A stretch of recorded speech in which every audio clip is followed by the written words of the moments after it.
Hi everyone, welcome. Welcome at Thursday Gathering Venture Café. My name is Anushka Imanbaks. I'm the Executive Director and happy to see you all here. As a lot of people already know, we're hybrid these days. So this means that we're going online, live, and there's also an amazing audience here in the Venture Café area. So this month we're talking about global challenges, local solutions. And today it's all about climate and sustainability and sustainable growth. And it's also about Upstream Festival. And as you guys can see, I have an amazing guest sitting next to me, Lars Crama. And yeah, we're going to talk to him a bit about sustainability and growth and Upstream Festival. So welcome, Lars. Cool, thank you for having me. To our live webinar. So we're just, very curious to hear who you are and what the reason is you get out of bed every day. Ooh. And there's also some room for questions from the audience. There's room for questions from at home, online. But tell us, who is Lars? So to start with the question, what gets me out of bed every day? I have two children, an 8-year-old boy and a 10-year-old girl. So those are the ones that really get me out of bed every morning. And I think that's also what's driving a lot of the work that I'm doing these days. I'm Lars. So at this moment, I'm the founder of Innovators Inc. I'm a partner at Arches Capital, and I'm the private lead of Up Rotterdam. So pretty much doing many things at the same time. But I build on the experience, particularly on the management team of a large scale-up. Here in Rotterdam, in fact.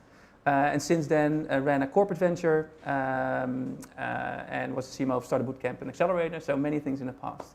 But these days, I just try to help people grow their business. So that's what I'm all about. Wow, yeah. Helping people grow their business. Yeah, pretty much. Yeah, and then particularly since we're here about sustainability or at least sustainable growth, businesses that make the world a little bit better. Yeah. How do they do that? In many ways. So now I think if you think about sustainable growth, I was never too much about sustainability as a whole. I was not too much about saving trees when I was young. I was kind of more educated as an economist, so business-wise. But actually, my kids did make me realize that the way we do business or the way that we did business is not always right. And on the other hand, you had companies that were focusing really on sustainability, but were kind of missing a business model or missing the business. So I think roughly since 2015, I decided to just only focus on businesses that make the world a little bit better. So there could be impact either ecological or social, with profit usually, but actually, one of those things. Yeah. Wow. So you're an investor, you are a business developer, you are a visionaire, what I'm kind of hearing. That's a lot in one. So yeah. you do a lot of things. Yeah. So that's what keeps me up at night. Yeah. Oh, nice. And what does the city of Rotterdam mean to you? This is my home. So I was born and raised in Rotterdam. I studied here and then I moved to Utrecht a little bit. I've lived abroad in Shanghai, in London and Cape Town, but I always said when I go back to Holland, I go back to Rotterdam because that's where my bed is, that's where my home is. And in fact, I bought the home I grew up in back in 2009. So I'm actually living in the house where I grew up. So that's how deeply connected I am to Rotterdam. But I think what I like about the Rotterdam ecosystem and about the people here is just getting stuff done. Make it happen is the slogan of the city. And I think it's really true. I've spent a lot of time in other cities. I will not mention names, but I think there's something beautiful about this community on moving forward together. Yeah. True. Yeah. Second that. This is like the most beautiful city. It is. Yeah. In the world. Yeah. There you go. But tell me something about. Did you knew when you were little that you wanted to become like an entrepreneur, an investor, and? Yes, I knew that I never wanted to be an entrepreneur. Because my dad was actually an entrepreneur by accident. Okay. So my dad was a veterinarian, but he ended up running clinics. And I saw kind of in his daily life how much time it takes to be an entrepreneur when you're there's all kind of things you have to deal with, right? So it's whether it's dealing with staff or with investments or with getting robbed or all these things that kind of made me realize I'm never going to be an entrepreneur because that's just a shitty life. I'm going to work for a corporate because that's a safe bet. And that took a while until I realized I was actually entrepreneurial and always an intrapreneur. So after 2 years at a corporate, I started at a scale-up, and that so much better fit who I am. So I always said no, and then I realized it's awesome. It's not shitty, it's awesome. No, it is shitty. It's shitty and awesome yeah, at the same sometimes time. it's shitty. Yeah, I think there's many entrepreneurs here that we all have great stories, but I think there's always stories on having to go through doors or stories of failure where you kind of learn and you have to get yourself together. So those stories are also there. Yeah. And can you tell me something about your time working at the scale-up? How was that? What did you learn? Yeah, so it was awesome. So the company I started with was actually Rotterdam. They're now renamed, but it was to organize at the time. There were 35 people, so it was kind of they had a revenue model and they were making a bit of business. They were not doing very well, break-even point almost. But I joined back then, and it was just exciting because it's all these people kind of around one mission of we were doing marketing automation. It was really cool and new. Today we call it growth hacking. Back then it was just marketing automation, smart marketing. And it was just this vibe of going together. And then what I think was most interesting personally was the step between 50 people and 150 people. Because if you grow, I started at 35, I left at like 300 people, and you go through multiple stages. And I think that's the beauty about a startup or a scale-up. You kind of learn all these different steps. I mean, early stage you have to kind of find clients and make sure you keep clients, and then later on your business is becoming big, so you don't know everybody anymore when you see each other at the coffee machine, so you need to put processes in place, and then you get too big, all these things, which is awesome. Yeah. Sorry, not sure if I'm answering your question. No, of course. Get excited about this. I'm getting excited. So when you mentioned startups and scale-ups, sometimes we use those words all together. What is your definition basically? Right. So I think for me the best definition of a startup is, I think Eric Ries brought it up, is a company or an entity that is trying to come up with a sustainable, scalable business model. But a typical startup actually is still finding its way to deliver value to customers, maybe with a little bit of revenue or with funding, but they haven't really achieved product market fit yet. And for me a typical scale-up is what the USO calls a scale-up, which is at least 1 million in revenue. And 20% year-on-year growth with at least 10 people on staff. So they kind of, has two different. That's the European definition, right? That's the European definition. Also with Rotterdam, we'll talk about it later. That's the definition we use. We added one thing, which is you can also have 1 million in funding. So either 1 million in revenue or 1 million in funding with a scalable business model. Then you become a scale-up. Great. Okay. Well, you mentioned Rotterdam. Yeah. So could you tell us something about Rotterdam? Because maybe not everyone knows what the organization is about, or why we need Rotterdam, or what it's going to do for us. Yeah. So why we need an Rotterdam? I think the reason for me of coming back to Rotterdam and kind of doing business here is because I think there's so many great startups, scale-ups, entrepreneurs, but also corporate ventures out here and investors. And I think we're selling ourselves a little bit short as Rotterdam. If you look at the Netherlands, then everybody goes to Amsterdam for the tech capital. And but if you realize that there's almost as many startups and scale-ups in this area as in Amsterdam, then kind of there's something in this ecosystem that needed to be elevated. So one of the reasons for starting up Rotterdam is to really give startups and scale-ups an audience and a podium. But more importantly, I think that startups and scale-ups in this region drive job growth and they drive innovation. And those two things are really important for a city like Rotterdam. So that's why we support startups and scale-ups to grow to the next level. Yeah, because what is like the biggest challenge when we talk about startups and scale-ups in Rotterdam? Yeah. Well, we interviewed and we spoke to many of them and also some other co-creation partners. And I think in general, if you look at startups and scale-ups and an ecosystem as a whole, there's really three things you need to have a thriving ecosystem where startups can grow. The first one is talent. So if you ask any scale-up CEO, what's your biggest problem? They're probably going to say, well, where do I find the right people? So having the right talent available and getting the right talent in, I think is key.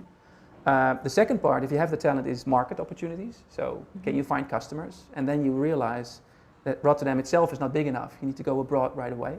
or fast. And the third one is around capital. So where do you find financing, money, etc. So those are kind of the three pillars that any ecosystem needs, and particularly also Rotterdam. And then there's also kind of this magic thing of connectedness. Who do you go to if you want to have advice, or who's your inspiration? So kind of we have a secret fourth pillar, which is really about kind of serendipity and bringing people together. And I think that's what the magic is. I think that's also what Venture Café is doing, right? Bringing people from different areas together. I think that's truly important for a city.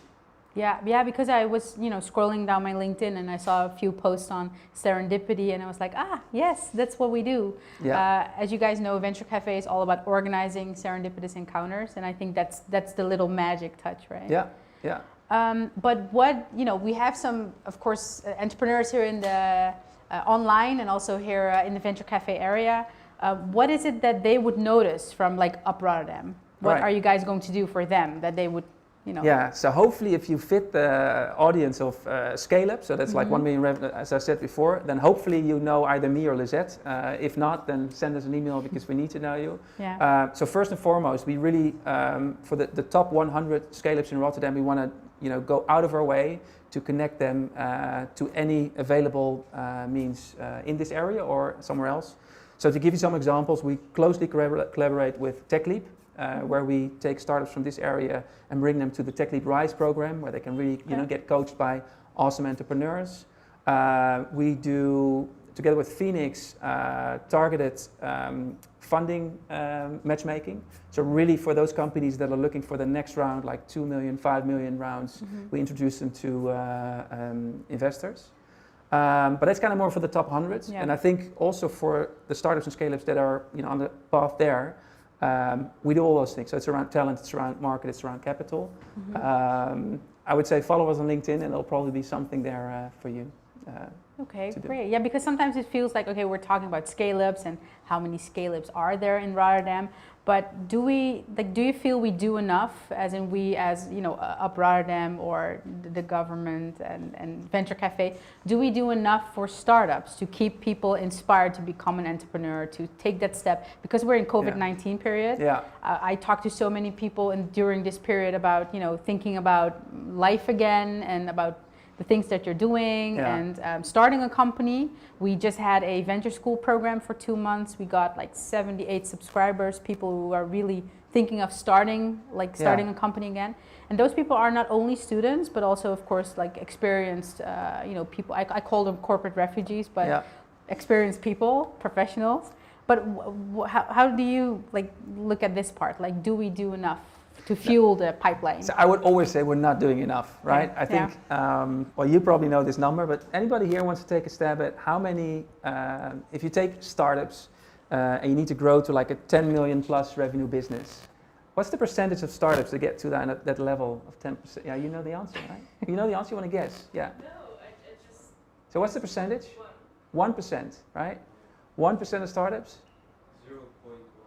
0.1. 0.1, wow, close. It's 0.4% of startups actually get to serious impact, like 10 million revenue plus. So that means to generate one scale-up that runs more than 10 million revenue, you need to have more than 200 do the math, more than 200 startups. Yeah. So I think we're not doing enough to get more startups in. To be very honest, I think we're also not doing enough to help people dissolve their startup and recycle in the ecosystem. Because I think there's also startups that we keep funding or we keep helping that should actually figure out, hey, this was not a good idea. We need to restart and go again. So part is adding more people to the ecosystem, corporate refugees or people from abroad, but also being smart about how do you kind of recycle the talent in the ecosystem to build those new ideas. Yeah, because people sometimes ask me, like, what is exactly the problem with startups? Is it the idea? Is it funding? Or is it like this entrepreneurial skills? Or what is it exactly? What do you think?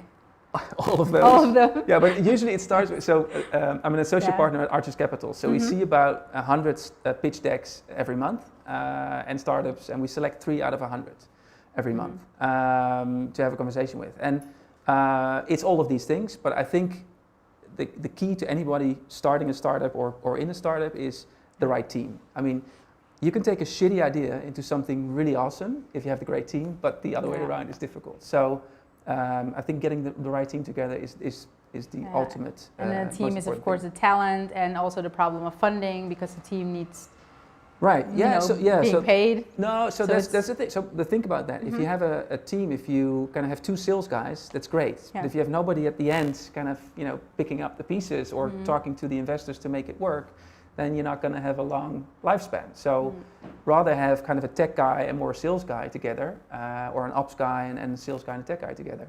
That's a better kind of team to have. Yeah. Great. Okay, and I get so excited here. Sorry. Me too.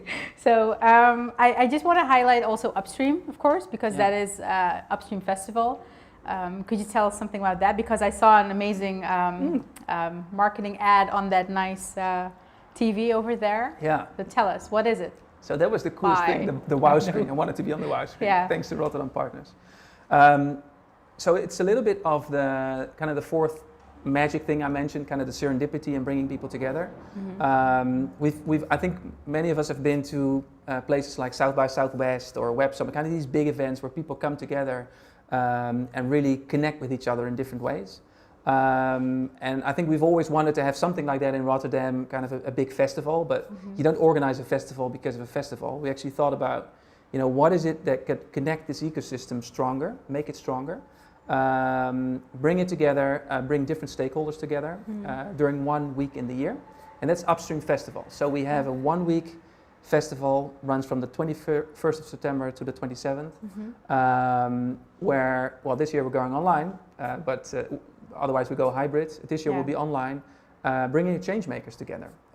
We have over 30 sessions organized by many organizers like yourselves, Venture Café, CIC, but also Blue City, 42 Workspace. So there's all this, this crowd in the ecosystem is organizing events as part of Upstream. So that's happening. But what is the ultimate goal? So the ultimate goal for Upstream, kind of our BHAG, is to be the number one global festival on sustainable growth, because that's not only my personal mission, but I think also if you look at where the world is going and where entrepreneurship can really help, is in driving sustainable growth for the way we do business, the way we live. So that's our goal, and we want to get there in a couple of years. And this year is our pilot, but it's kind of running out of hand as a pilot. It's getting big, so we like it. Yeah. It's getting big. And what would be your ideal visitors? Like in the end, like you're building, of course, something up. It's a pilot. It needs some time, of course, and. Yeah, so the ideal visitor, we're not talking in numbers. I think we're really looking in how many meaningful connections can we make. So that's also the thing we'll start to measure. It's difficult to measure, but that's kind of what you want to measure in the end. So for me, then really it's about, if you would have to put a mark on that, it's the number of valuable connections made between our core groups. And I think the core groups are startups and scale-ups first, because that's what we think first. Then there's the investors that play an important role in kind of funding those new ideas. But it's also the bold corporates, because I think some of the big changes need and really have corporates involved. Then there's policymakers that really are important to drive change. And then there's the student or the talent community that is kind of fueling the next phase of this ecosystem. And then there's many more, but these kind of are our core groups. And what we hope to achieve is to get all these people together, connect, communicate, start ideas together, start businesses together to drive the change. Great. And I also think that SMEs, right, like MKB. Sorry, SMEs, so when I say startups, say startups and scale-ups, in this case, actually means startups, scale-ups, and fast-growing MKB. Any entrepreneur is very welcome. So I think also MKB SMEs that have been running their business for 20 years but are kind of stalling, I think it's super interesting to join at Upstream Festival because you get excited about new ideas. Some inspiration maybe, and like it is in English, of course. Everything. Yeah, it will be in English. All in English. To make sure that it's kind of like a global, international. It's putting basically Rotterdam also on the map internationally, right? And we just had a conversation. We have the great student board at Upstream, by the way. They're here in the room. Hi. And it's great to have student board on board, but also have the international perspective on everything we do. Because I think it just makes sense, particularly going online, but also in a city like Rotterdam. We are a port city. We're connected globally, so we have to do this in English, like we're doing Venture Cafe. Yeah, of course, yeah. And is there a specific topic, like because we're talking about sustainable growth upstream, but are there specific industries that you guys are highlighting, or is it basically not an industry, but yeah, so that's an interesting question, and we debated this a little bit. So first we had what is the definition of sustainable growth to start with? So you can spend a lot of time on it, but we chose the transition paths that this region is all about. So that's the transition into a circular economy. So how can we make things more circular? The transition to become carbon neutral, so the energy transition is the second path. And the third one is digitization. So how do you make sure that there's the digital infrastructure to make all those changes work? Yeah. And the fourth one is around social inclusivity. So those are kind of the leading themes in which we program. And funny enough, that involves any industry.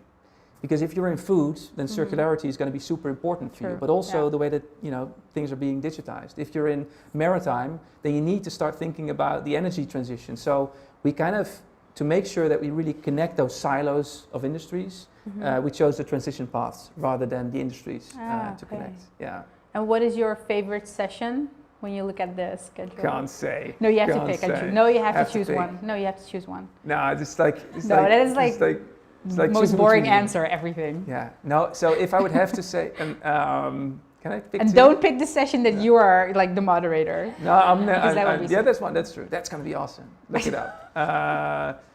No, I think if you would only have one session to visit, I would visit the opening event on Monday because it just brings in great perspectives. Michiel Muller is there. It was he's an awesome scale-up entrepreneur from Picnic. Yeah. He's scaled multiple companies, but also Ryan Geller from Patagonia, who's really running a sustainable business at scale. Yeah. So it's these great speakers. Yeah. I don't want to get at the end we'll give one more. Yeah. So and many more. Yeah, many more. Tim Houter from Hyperloop is there. So it's just inspiring stories of entrepreneurs that really make a change. Yeah. Great. And so just in one sentence, why should any one of us join the Upstream program? Or why do we want to be a part of this? Connect with other change makers. I think that's what it's all about. So it's not just getting inspired, it's actually making connections with people you didn't know before. To start a venture or to get a job or to find talent or any of those things. Well, I'm pretty excited because last year we had Capital Days, of course, and now like this whole COVID period. And now we have something to look forward to, right? Yeah. Because exciting. It's only 9 days or almost, or a little bit more? Yeah, 10 days. 10 days. 10. Oh yeah, you're calculating, of course. So, looking at our amazing audience at home, our viewers, and here, let's start some interactive questions because Lars is a very interesting person. And I'm looking forward. Is there someone here who has a question?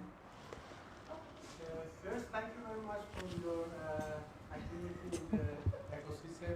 I'm familiar with the Arch Capital, what you do, and also Upstream. My name is Omid, architect and founder of For Omid. We are following circular economy in the construction sector. Sorry, circular economy in the construction? In construction sector. Oh, wow, okay. Yeah. You mentioned a great point, and this is the big question for me. You combine the circular economy, sustainability, and scale-up. Okay, circular economy is a way to reach to sustainability, but scale-up is a point in the linear economy, and we talk about million revenue or something like that. Yeah. I'm very interested to know how you wanted to join this thing from different, actually opposite economy to the same place. Thank you very much.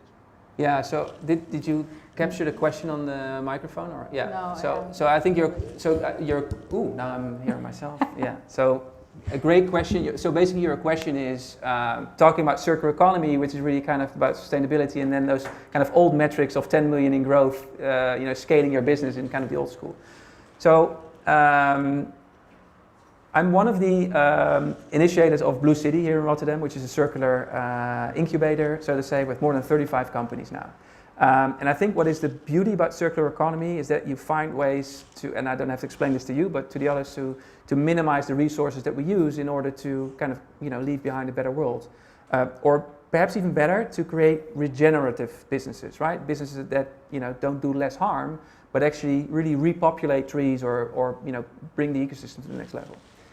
So if you take that on the one side, and you would say that kind of the old economy on the other side is kind of the evil, I tend to believe that you need both in a transition. So if we would only have circular business models from today, it's difficult to now start doing, stop doing this, and now we have to do everything circular. I think that's super difficult. We need those challengers, those circular challenges. But I think on the other hand, we need to have companies and give them the time to readjust to those new insights. And then still the old economy like revenue and profit in this current economy will really help you to get your business to the next level. So take a subscription business, for example, which is in effect, if you take this table and you don't sell it but you rent it out, it is technically circular, right? So if Venture Café is done with it, we bring it to somebody else rather than crashing it. And you make revenue out of it. So, I mean, that's a typical example of a good circular business with a revenue model that you can grow to a big scale. So that's why I like both of those worlds and try to bring them together. Take that kind of the big, bold ambition of making everything circular, but also figuring out what is my business model, how can I grow to the future. That's kind of where I'm really invested in and excited in. I hope, does it answer your question? Yeah. Yeah? Okay, welcome. Great. Yeah, I want to highlight Omid a little bit because he was one of the participants of the Venture School program. And he has an amazing idea as an architect. He has developed this material that you can build like a building or a house, and then when you break it down, you can use the same material to build something else. Cool. So he's all about circular. But it took me a while to understand. That's why I'm trying to repeat. Well, Omid, right? I think you explained well. So yeah. And you picked the right industry, right? Because if you look at the biggest polluters in this world, Metabolic did an analysis. I mean, construction is right up there. I mean, the concrete that we're using and the way that we're building new structures rather than kind of reusing. I mean, you chose the right industry. It's a difficult industry to innovate in, but I think you chose the right one if you want to make impact. Yeah. But Front is not interested in construction. Sorry? Front is not interested in No. So Arches Capital. So Arches Capital is B2B software companies. Yeah. So I have multiple hats. Yeah. Yeah, you have so Correct. many hats. Yeah. Is there another question? Yes. Can someone give her a mic, please? Oh, there. Yeah. There. No. And then I will go to the other part. Hi. Thank you for your talk, Lars. I was wondering if I'm part of a scale-up who wants to grow, but maybe I'm not super fixated on sustainability, what can Upstream Festival do for me? Yeah, that's a great question. So I'm here myself again. So the question, so if you're not into sustainability, but kind of just a normal, well, is there a normal scale up? But you're very welcome. So let me get it straight. We need entrepreneurs from any kind in that ecosystem. So if you have a tech scale up or tech startup, you're very welcome to join Upstream Festival because I think actually you might be able to do more business than you expect in that region.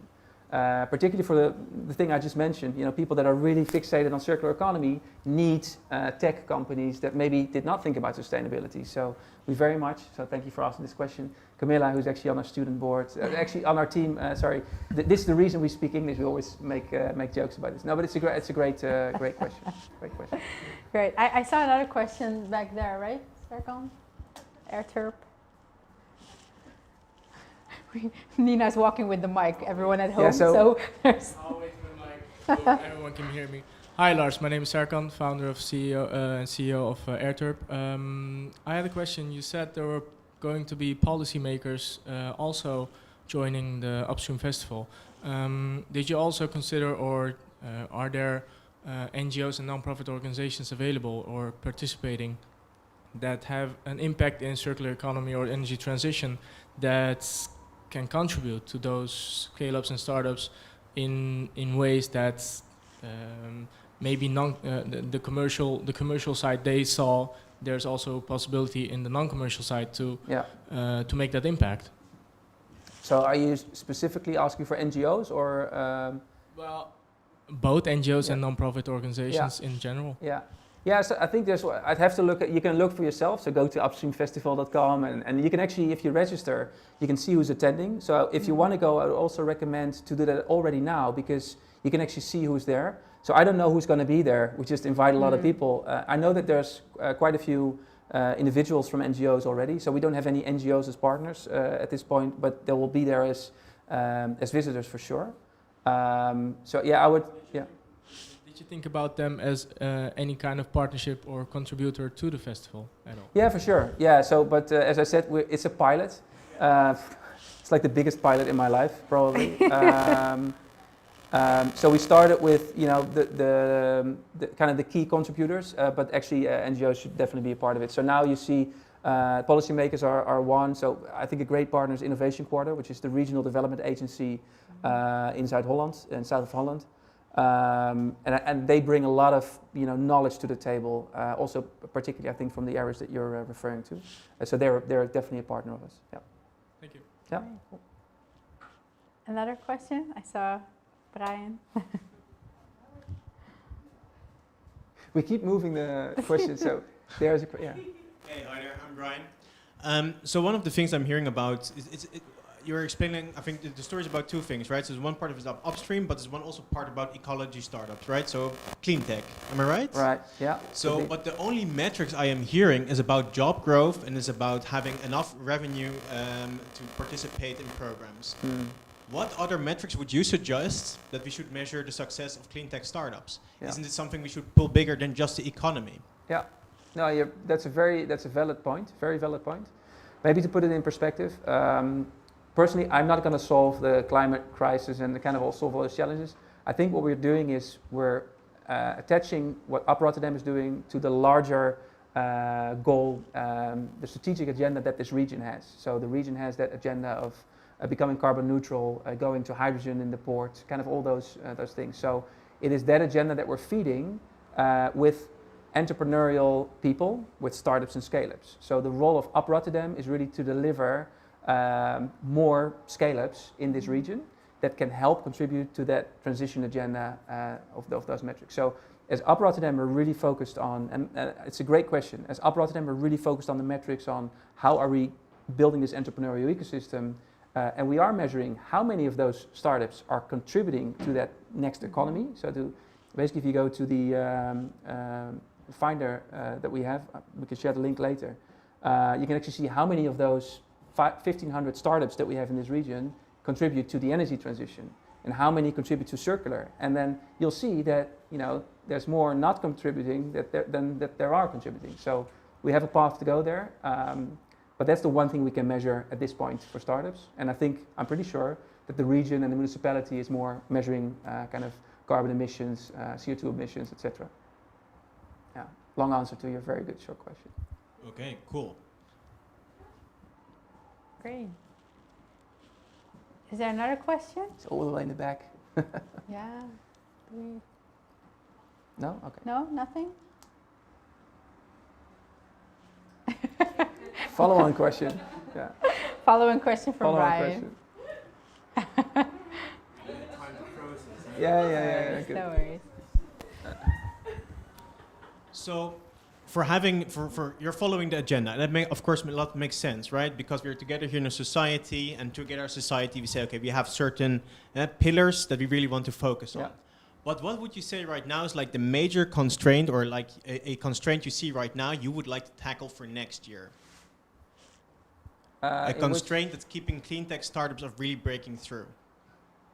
Ooh, the Nice. number one. So, the thing is, there is no one answer to the question, because I strongly believe that for each of those startups and scale-ups, they have individual challenges. So there might be one that's well-funded but doesn't have the right people, or there might be one that has the right people but is not well-funded. So I strongly believe that particularly when you get to the level where you are a scale-up, so when you're running your business, your challenges are just going to be so diverse that there's no one answer that I can give. So my answer would really be that the CEO of that company comes to us and asks me or Lisette, how can you help? And we really put that person in contact with the right either funding or the right talent opportunities or whatever. We really want to go out of our way to help those companies. But then again, that's for the scale-ups, right? That's for the ones that are already kind of making traction. And then for the others, also there's no one size fits all. So we try to offer a range of those services for kind of the companies that are growing as a startup. So what kind of startup that is not fitting the bill expect from you when he sends an email? So that depends a little bit on the type of startup, right? So and the phase that they're in. So we don't have the time to do individual coaching with kind of every startup, but there's different ways we can help them. So sometimes we actually, or quite often, we send them to Venture Café. If they don't know Venture Café yet, like this is the first place where you go to connect with other people, right? So that could be a way. So it's kind of directing them in the right way. That could be an answer.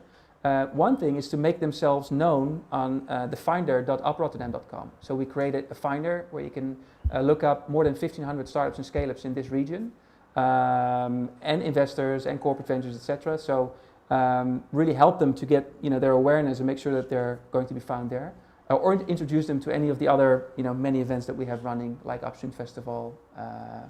If you go to the site uprotterdam.com, you see that there's more than 40 events that you can go to. So we'll probably redirect them to the right event at that moment. Okay, cool. Thank you. Clear answer. Cool. Great. Anyone? Oh, yeah, there's another question. Hi, my name is Han. We know each other, Lars. I have a question. What accomplishment in your career are you most proud of? Wow, personal question. Nice. To be very honest, there's just so many things I have enjoyed because it's been with great people. So it would be difficult to pick one because I think particularly the place where I work with teams that really kind of got together around a challenge. So I think actually at this moment, the movement that we're in with Upstream is now, I mean, that excites me a lot because it's people coming together. And any event I would mention would be around that. But if I go way back, it's actually before my career. It's how my career started off. I did the HESI in Rotterdam, which is now Hogeschool Rotterdam, I think. And I joined a student competition organized by the Kamer van Koophandel, Chamber of Commerce. And it was simple. They matched a company with a challenge to 4 students that could solve the challenge. And I remember I was awarded a company called Matrice Uitvaartbegeleiding, which is kind of an undertaking company. And I'm like, what can I do for these guys? Like, where's the I know innovation? nothing about how can we kind of help these guys become commercial. And we were making jokes about, how do you grow that kind of business, and you have all these weird ideas on how you get more people in. But as we worked on the project for 4 months, I learned so much about that business. Got so excited, and we got up in WTC, like an audience, biggest audience I've ever seen. I did the presentation, and we won the competition. And that got me my first job at Siemens. So I think in hindsight, that's one of the things I'm most proud of. Again, it was a great team. We had 4 awesome people together. Thank you very much. That's really nice. Can you remember the solution? It was like in those days, you thought you had to write a marketing plan and a sales plan, right? So it was back in the days. But no, actually, I'm still in contact with Helen, the founder, actually still to today. And I think what we came in and we gave an external perspective to her business. So that her question was, do I need to buy a new building to grow? And our answer was yes, and we explained how, and also how she could do the marketing and the sales. Yeah. Unfortunately, I'm a customer of hers as well now, but for anybody in my family. But no, it's a great business. I think that industry is one of the most innovating industries anyways. It's It is kind of now. like a niche market. Yeah. But if you look at the coffins, but also like cremation process and all those, things, it's like, it is on my bucket list somewhere. Yeah. To join, not to... Not to join. Not to join that way, but oh gosh. Yeah. And I have to ask, like, if we're now on a personal, route again, who's your role model? I'm giving weird answers, right? I have many. So I read a lot, so I get a lot of inspiration from readers. But if I go back, there's really 2 role models in my life. It's my dad, who's unfortunately not with me anymore, and my grandfather, who are both entrepreneurs. In hindsight, I never realized it, but that's giving you all the good examples and also all the bad examples on why you should become an entrepreneur and why you should not become an entrepreneur. But I've learned a lot from both of them. Yeah. Wow, that's great. And if you would, mention a name as an existing entrepreneur, like one of the famous names, who is the one that you would, you follow a little bit, or you're, reading those stories? Again, it's like picking. So I like to look at entrepreneurs that are completely opposite from me, right? So I'm kind of all over the place. I can do 5,000 times at the same time. And I love entrepreneurs that are just really so focused, kind of executing. So I think Michiel Muller for me is an awesome example of an entrepreneur who's well connected. He really executes his business well. So it's great to have him on the board of recommendation of Up Rotterdam. So that's close to home. Yeah. And then of course I look at entrepreneurs like Elon Musk, and I don't know how this guy does it, but I think I sleep more than he does. But what I like about him is that he takes such big, bold bets. And I think we can, you only live once. So I think we can all learn from him on kind of, aiming really high. And then, 9 out of 10 will fail or more. But if you get that, you're awesome. So That's true. yeah, for me, he's inspirational. And every time I call Lars, he's like, "Oh, Lars, what you're doing?" And he's like, "Oh, I just listened to this podcast." And he's always doing something. So tell me which podcast we should really listen to. Recommendation. So this is going to be a little bit of self-promotion then. You're might gonna hear the same story. But actually, I was last week on Nalta podcast. So and we debated a little bit with Up Rotterdam. Do we need to start our own podcast? So I'm also joining other podcasts to learn. And Mike, he runs an IT company. He's the partner there, and he just. I was there and he interviewed me. I said, "Oh, this is your 39th podcast, so you must be doing something right." Yeah. And he said, "Yeah, I'm just doing what I love. I'm just interviewing people, having nice candid conversations. 35 minutes, doesn't take me too much time in preparation. So I can recommend his podcast, nalta.com. If you listen to episode 39, you're going to hear more of me. Okay. But I would recommend you to also look at the earlier ones, because he just has nice, weird, random people that you might not otherwise not listen to in his podcast. So there you go. Great, thanks. Okay, so time for another question maybe. Could be a personal question or a business question. Wait for Nina. Wait for it. Pay attention. Wait for it. He's coming. I guess gonna keep it going with the more personal questions. Sure. Yeah. So, from what I understood, you started first working for a corporate, and then you didn't think the entrepreneurship world was for you. Yeah. So then, what was it that really led you to make that transition? What was it like? Okay, I'm done with this. Time to go and become an entrepreneur. Yeah. So actually, the real realization came much later. But so the first company I worked for was Siemens in The Hague, which is an awesome company. It's a big corporate. And actually, I can recommend if you're young, if you're a student, to work in your career at least at some point for a corporate, because you learn how big businesses operate and how it works. And we all think startups and scale-ups are cool, but I think understanding how a corporate operates makes a lot of sense. So for me, it was kind of, I kind of was recruited there, and I went in. I moved to Shanghai for Siemens, so it was also awesome. I lived there, great time, it was super. But then I realized, looking around me, the people that were kind of, in this office, that were trying to make a career and kind of really had to move around, and particularly in a German company back in those days, if you're not a hair doctor, then it's going to be difficult to really rise to the top.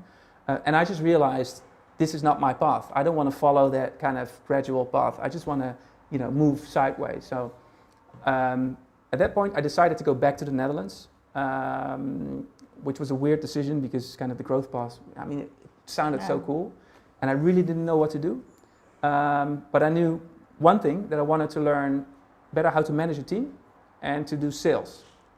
Those are, I think, particularly sales is a skill that you can always use. So I applied for a company here in Rotterdam, Olympia Uitzendbureau, which is a temp staffing agency at Zuidplein. For those of you who know Rotterdam, this is kind of, back in the days, that was a little bit of the shady area where you would not want to have a shop.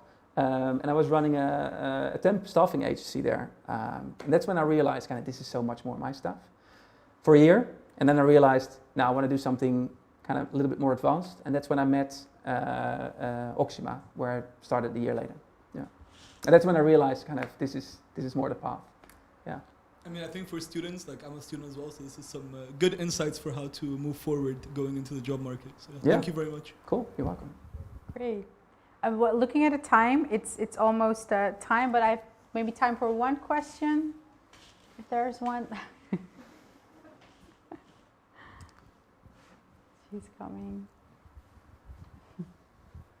Everything is COVID-proof, so it takes a little bit of time to reach So, someone. Brian here again. So you have met so many startups. Which startup would you say right now that has not got enough podium yet should get like a massive attention, a lot of podium? What startup would you, if I would ask you right now, which startup should we all look into and which one would you promote? Good question. Jeez, There's you so guys- many. You guys are asking me such hard questions.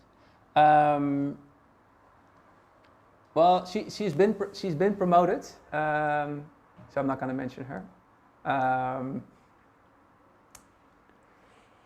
Well, I think there's one, and that's partially because also of the proposition that they have, but I think also because of the team. So Clever company, run by Yasmin and her partner. I think they moved from Israel, which is Israel's the startup capital, or startup city, right? Startup country. And she moved to the Netherlands. So we met, and I asked her, so why move to Rotterdam? Why move to the Netherlands? He said, well, this is a great entrepreneurial place, and also here I can kind of, grow my business. So if I would have to mention one, the company, Clever company, and in particular the team, Yasmin and a part, I think those are worth mentioning. And what they do, so the interesting thing is when I first met them, they had a business idea, basically connecting startups to corporates in short, and they've pivoted their idea many times over the past couple of months. So that's a reason just to look into it. If you're into corporate startup collaboration, making ecosystems transparent, Clever company. Good one. Okay, cool, thank you. Great. So I'm just trying to wrap up now. Is there something that I might forgot to ask you, or is there something that you want to say to everyone who's here and watching? No, then I have a question for you. Oh, so what's but that is not in the format. Oh, it's not the format? No. Screw the format. No, I have a question for you. I'm just curious. Okay, let's try. So we've known each other for a long time now. So I'm just curious, what is your dream with Venture Café going forward? Because it's you have such a great movement, you have this going on. So what do you dream of? What's your kind of next goal? Wow, that is a big question. I'm looking forward to we're just working on plans now for 4 more years of Venture Café, as in looking at finance and where to go. And I have an amazing team. You guys all know Laura, our partnership and program manager. And we tested a lot. This summer, COVID, of course. I didn't want to mention anything about COVID because everyone's COVID tired, but COVID was a great period to test a lot of things. And we noticed, what we do is build communities, the power of the community, but it's also about how to bring that power to, for example, corporates that are really, sometimes they don't really understand that they need the power of the community. And some of them really know that, okay, I'm looking for, the innovation community. So it's really thinking about those connections, matchmaking, more curation, like really putting people together that might not know that they needed each other, but have a great connection and, it fixes something or it changed the world. And we're all about navigation. So for Venture Café, it's now really focusing on how to make great connections, or how to organize serendipitous encounters, but also how to navigate people towards their dream. Because we meet so many people here with amazing stories of I'm thinking of starting a company, or I am a talented student looking for a great internship, and it's all we're just navigating everyone. That is basically what we do best, and then the power is the community.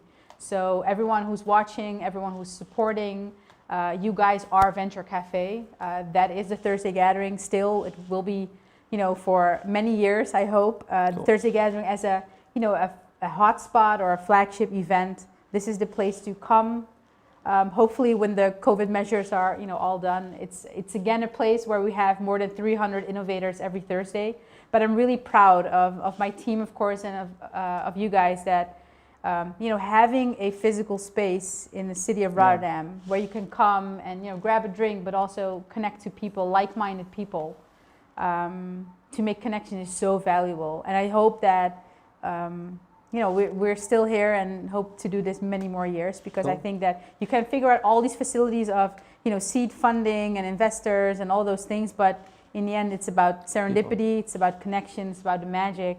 And I also strongly believe that we have to keep investing in our children. like teaching them that, you know, you don't have to become an entrepreneur, but having that entrepreneurial mindset, Yeah. even if you work at a company or a corporate, that is really being proactive Yeah. and that your ideas count, and giving kids perspective that Yeah. you are able to do everything and anything in this world. So beyond diversity, beyond all the, you know, talent gap and all those stuff, I'm hoping to inspire a lot of kids, Cool. primary school kids, you know, with Venture Café and all the things that we're Cool. doing up until, you know, MBO, HBO, university. Cool. And then I hope to, you know, with Venture Café, fuel more amazing people like you, that we have more of those people that are truly inspiring and giving back, because that's also what you do. It's giving back that energy and enthusiasm to, you know, to our community. Cool. Nice. Oh, thank you. Thank you Shall we end it? for this question. Yeah, I'm like all sweaty and nervous. Thank you guys for watching, and thank you all for being a part of Thursday Gathering here, hybrid. Hope to see you next week, and goodbye. Oh, and register for Upstream. Oh, Festival.com. upstreamfestival.com. Yes. Upstreamfestival.com. Yeah. Oh, thanks.